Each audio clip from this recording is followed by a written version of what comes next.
Apa tentang politik? Bahas tentang politik. Insyaallah kita akan bahas tentang politik Islam. Baik Ustaz. Saya rasa langsung saja kita mulai ya. Gimana mungkin arahan dari Ustaz pertama, setelah itu kita mulai dengan interaktif. Bismillahirrahmanirrahim. Assalamualaikum warahmatullahi wabarakatuh. Alhamdulillah wassalatu wassalamu ala Rasulillah wa ala alihi wa sahbihi wa man tabi'ahu wa mawala. Yang sama-sama kita hormati Ketua Tim UAS Nangro Aceh Darussalam, guru kita semua, senior saya, kakak kelas saya di Al-Azhar Al-Mukarram, Ustadz Tengku Nazaruddin Yahya. Jadi kita singkat saja Ustadz Nazar. Dan bersama kita juga ada senator dari Aceh mewakili aspirasi masyarakat Aceh di Senayan, anggota DPD RI. Beliau guru kita semua, kakak kelas saya 2 kali, satu di Darul Arafah Lau Bakri Deli Serdang Sumatera Utara, sekali lagi di Al-Azhar Mesir. Beliau adalah Tengku Fadil Rahmi. Hadir bersama kita pada subuh yang berkah ini Ketua Ikatan Alumni Timur Tengah Al-Mukarram Ustadz Tengku Muhammad Fadilah LCMUS. Hadir juga bersama kita orang yang kalau kita lihat wajahnya hati kita teduh dan berzikir mengingat Allah Subhanahu wa taala, Ustadz Zul Arafah, beserta para asatiz yang tak dapat saya sebut satu persatu. Insyaallah semuanya dimuliakan Allah Subhanahu wa taala. A'udzubillahi minasyaitonirrajim. Ati'ullah, ta'ala kepada Allah, wa ati'ur rasul, ta'ala kepada Rasulullah sallallahu alaihi wasallam, wa ulil amri, uli orang, amri yang mengurus urusan. Ulil amri, satu orang yang mengurus urusan orang banyak. Selalu diterjemahkan ulil amri, pemimpin. Siapa itu? Ulil amri itu siapa? Penjelasannya dalam ayat sebelumnya. Innallaha ya'murukum an tu'addul amanati ila ahliha wa idza hakamtum bainan nas an tahkumu bil adli. Orang yang meletakkan amanah pada tempatnya, dan kalau dia menetapkan hukum, maka dia menetapkan hukum itu secara adil. Itulah dia ulil amri. Namanya siapa? Namanya khalifah, namanya sultan, namanya amir. Kalau sekarang presiden, gubernur, bupati, wali kota, kades, kadus, lurah, RT, RW. Dia ulil amri, orang yang mengkhususkan dirinya untuk mengurus urusan orang banyak. Dan ketika dia diberikan amanah, dia tunaikan amanah itu ila ahliha. Dan kalau dia menetapkan hukum, dia menetapkan hukum secara adil.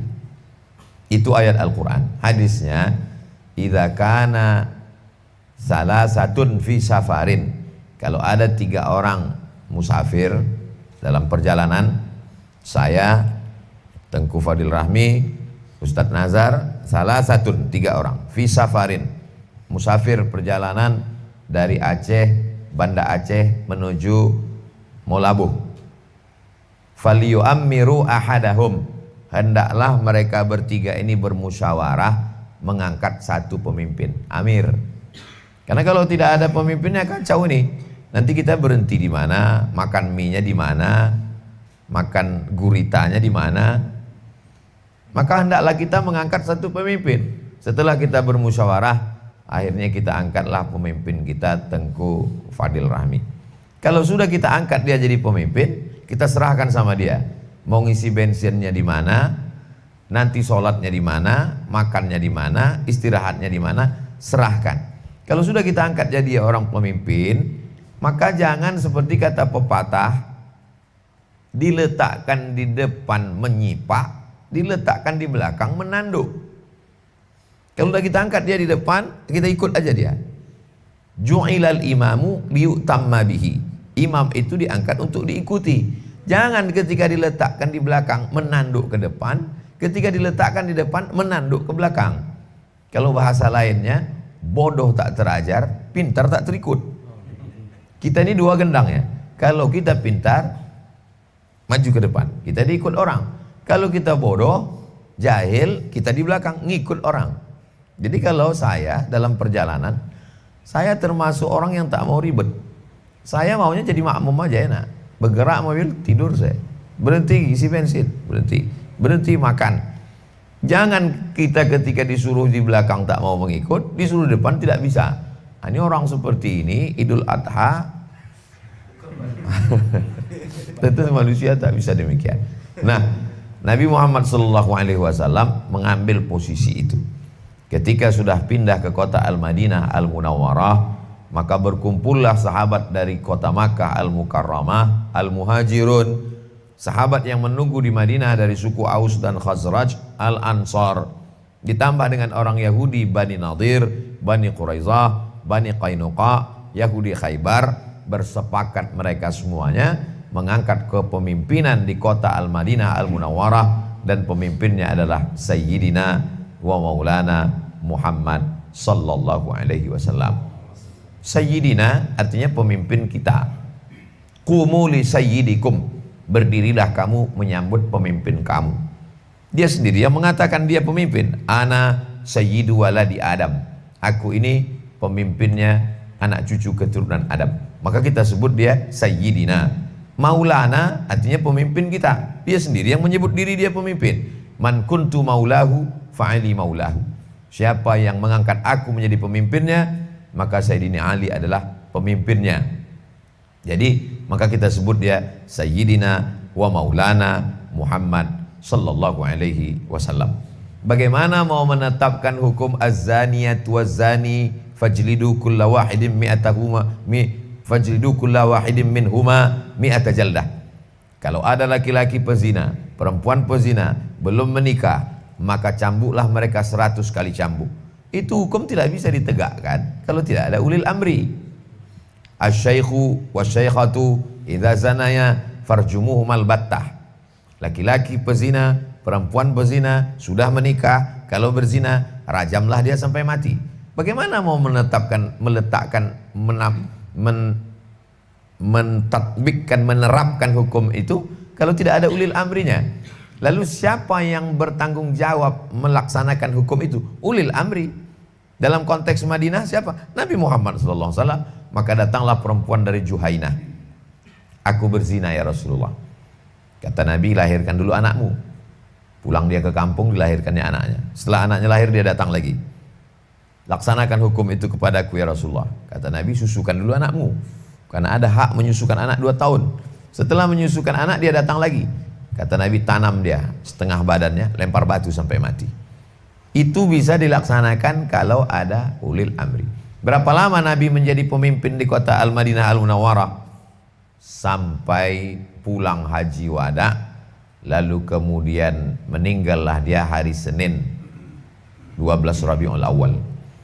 Meninggal Nabi Muhammad SAW hari Senin pada bulan Rabiul Awal. Setelah meninggal Nabi SAW, bermusyawarahlah sahabat di Saqifah Bani Sa'idah, yang sampai hari ini Saqifah itu tidak dibangun oleh pemerintah Saudi Arabia, dibiarkan sebagai taman menghadap kita ke arah kiblat. Di sebelah kiri kota Masjid Nabawi. Kalau susah membayangkannya, nanti saya tunjukkan waktu acara Umroh Akbar bulan Februari, insyaallah. Umroh bersama Ustaz Abdul Somad. Jangan lupa daftar sebelum tanggal penutupan berikut ini. Insya Allah bulan Agustus juga, Februari dan Agustus. Lalu kemudian sampai di situ berkumpullah orang-orang Madinah punya calon, namanya Sa'ad bin Ubadah, panglima perang dari suku Aus. Ini calon pemimpin kami, menggantikan Nabi Muhammad SAW. Bukan sebagai nabi, karena la nabi ya ba'dah, tak ada nabi sudah Nabi Muhammad SAW. Ini pemimpin kami. Lalu kemudian dari kalangan sahabat yang dari Makkah, kami juga punya calon. Ini pemimpin kami, calon kami, Umar bin Khattab. Sama-sama pemuda yang gagah perkasa. Orang paling hebat dari kota Makkah Umar, karena dia juara gulat bertahan setiap tahun di pasar Ukaz. Paling hebat di Madinah adalah Sa'ad bin Ubadah, panglima perangnya dari suku Aus masing-masing. Jadi masing-masing punya calon waktu itu. Cuman nggak ada balehonya. Mau pilih Sa'ad atau mau pilih Umar bin Khattab. Akhirnya tereliminasi Sa'ad. Kenapa? Karena ada hadis al-a'immatu min Quraisy. Pemimpin itu mesti diangkat dari Quraisy. Sedangkan Sa'ad bin Ubadah tidak Quraisy. Tapi bukan berarti menjatuhkan Sa'ad. Minnal amir wa minkumul wazir. Pemimpinnya nanti dari kami, sedangkan menterinya dari kalian. Koalisi. Biar kami yang naik, nanti menterinya tetap jadi kalian. Wahai golongan Ansar. Lalu kemudian kata Umar bin Khattab, tidak layak saya yang jadi pemimpin ini. Kenapa? Karena ada signal-signal yang diberikan Nabi kepada seseorang. Waktu Nabi sedang sakit, dia yang diangkat Nabi jadi imam sholat. Siapa dia? Abu Bakar Siddiq. Maka Abu Bakar lah yang dibaiat naik. Sayyidina Ali mana? Sayyidina Ali mengurus jenazah Nabi. Ini membatalkan tuduhan Syiah. Sayyidina Ali dikerdilkan. Kenapa Abu Bakar dengan Umar, dengan Utsman, dengan Sa'ad bin Ubadah, dengan sahabat di Saqifah Bani Sa'idah? Ini orang tidak mengerti. Kalau seseorang meninggal dunia, yang paling layak mengurus jenazahnya itu adalah kerabat dekatnya.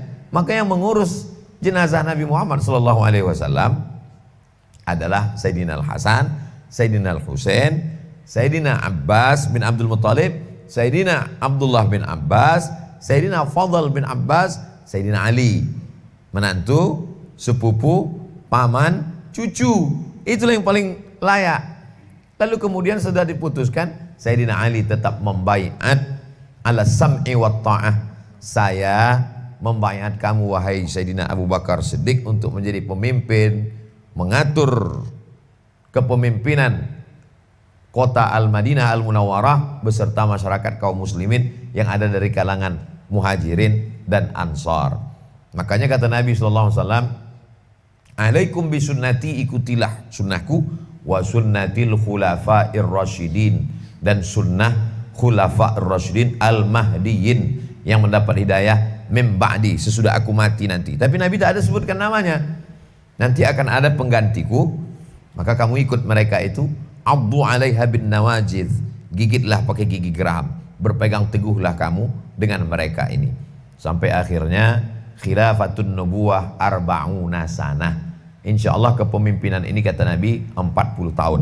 Dan setelah dihitung Nabi SAW 10 tahun, Abu Bakar, Umar, Utsman, Ali pas 40 tahun. Yang disebut dengan kepemimpinan dengan cara Nabi Muhammad sallallahu alaihi wasallam. Setelah meninggal Sayyidina Ali, lalu kemudian terjadilah berikutnya Bani Umayyah, Bani Abbasiyah.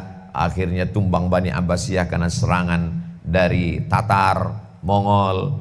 Lalu kemudian muncullah beberapa bani, muncul ke permukaan dalam sejarah yang paling hebat, Salahuddin Al-Ayyubi dari dinasti Ayyubiyah. Lalu kemudian pasang surut jatuh, bangkit lagi Islam di Andalusia.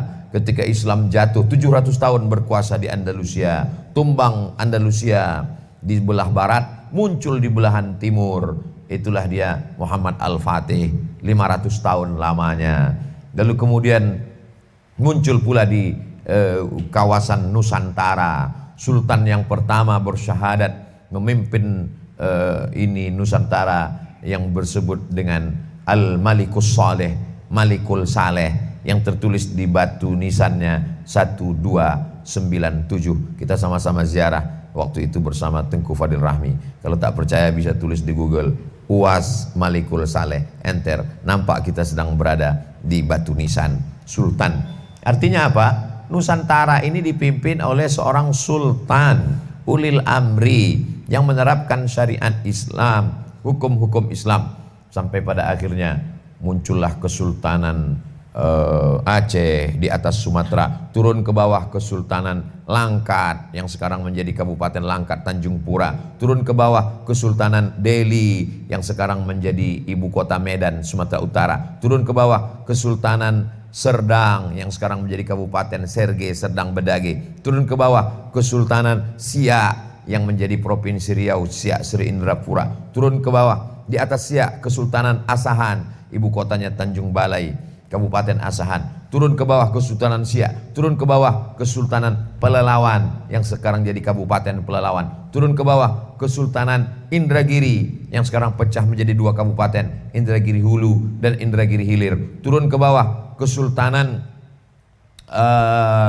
Palembang, turun ke bawah Kesultanan Jambi, Kesultanan Palembang, lalu kemudian menyeberang ke Semenanjung Melaya, kesultanan yang paling tua yaitu Kesultanan Tomasek, sampai akhirnya Kesultanan Tomasek ini tumbang karena serangan dari Jawa. Lalu kemudian muncul kesultanan baru lagi, itulah dia Kesultanan Malaka. Lalu kemudian Kesultanan Malaka ini tumbang karena serangan dari Portugis. Lalu kemudian muncul kesultanan-kesultanan kecil, yaitu Kesultanan Kesultanan Johor, Kesultanan Terengganu, Kesultanan Islam yang ada di Kelantan, lalu kemudian Patani yang sekarang di bawah kekuasaan Siam, Thailand, kesultanan yang ada di belahan Kalimantan yang dikatakan serumpun yang sekarang Kalimantan Barat, Mempawah. Salah satu dari mufti Mempawah itu bernama Sayyidi Al-Habib Husain Al-Gadri. Habib Husain Al-Gadri punya anak laki-laki namanya Habib Abdurrahman Al-Gadri. Lalu kemudian dia menembakkan meriamnya. Kemana nanti meriamku ini meletus jatuh, maka disitulah aku akan membangun sebuah kerajaan Islam. Begitu meriam itu ditembakkan, jatuhlah meriamnya itu ke tengah hutan di tepi sungai, tempat yang banyak kuntilanak. Maka disebut kota itu dengan Pontianak. Lalu menjadi kota puncak peradaban Islam di Kalimantan. Sampai hari ini masih tegak berdiri istananya dan ada pula masjidnya di tepi sungai yang menjadi kebanggaan masyarakat. Artinya apa? Islam datang ke negeri ini menciptakan peradaban baru. Yang sebelumnya nenek moyang kita tinggal di hutan, tidak berpakaian, pokok kayu, primitif. Islam datang mengajarkan ada kesultanan, ada pemerintahan, sampailah akhirnya kita semuanya bersama bergabung untuk melawan Belanda yang disebut dengan Negara Kesatuan Republik Indonesia, istilah baru. Sekarang dulu disebut dengan Republik Indonesia yang merupakan Indonesia, Indo-India, Nesia pulau, Indonesia pulau-pulau yang berada di balik India. Ini India, lalu di balik India ini ada pulau-pulau kecil, Pulau Sumatera, Pulau Kalimantan, Pulau Sulawesi, Pulau Papua, Irian Jaya dulu. Lalu kemudian bersatulah pulau-pulau ini disebut dengan Indonesia pada 17 Agustus 1945, dan kesultanan-kesultanan ini menyerahkan kedaulatannya kepada Insinyur Soekarno dengan segala sejarahnya. Saya hanya ingin mengatakan bahwa umat Islam punya kepemimpinan, ada pemimpinnya, ada yang mengurusnya. Jadi kalau ada orang mengatakan Islam ini hanyalah bicara tentang sholat, tentang zikir, bagaimana mau melaksanakan puasa? Melaksanakan puasa mesti ada melihat anak bulan. Siapa yang menugaskan untuk melihat anak bulan? Sultan. Maka di Saudi Arabia, kalau sudah raja menugaskan tim untuk melihat anak bulan, tidak boleh ada yang melawan. Melawan itu berarti melawan sultan, melawan pemerintahan. Di Maroko, Amirul Mukminin Muhammad VI sekarang, Muhammad As-Sadis, Muhammad yang ke-6, memerintahkan untuk melihat anak bulan. Lalu kemudian nampaklah anak bulan, maka ditetapkanlah. Itu pentingnya pemimpin untuk menghilangkan khilaf supaya masyarakat tidak terjadi konflik. Imam masjid, siapa yang paling layak menjadi imam di masjid? Yang paling layak menjadi imam, buka kitab-kitab fikih. Yang paling layak menjadi imam di suatu negeri adalah sultan. Karena sultannya sibuk, tak mungkin dia menjadi imam di setiap masjid, maka diangkatlah imam ratib. Imam ratib imam yang kedua setelah sultan. Makanya ulama fikih menyusun satu kitab khusus tentang masalah kesultanan, kepemerintahan, disebut dengan Al-Ahkam As-Sultaniyah.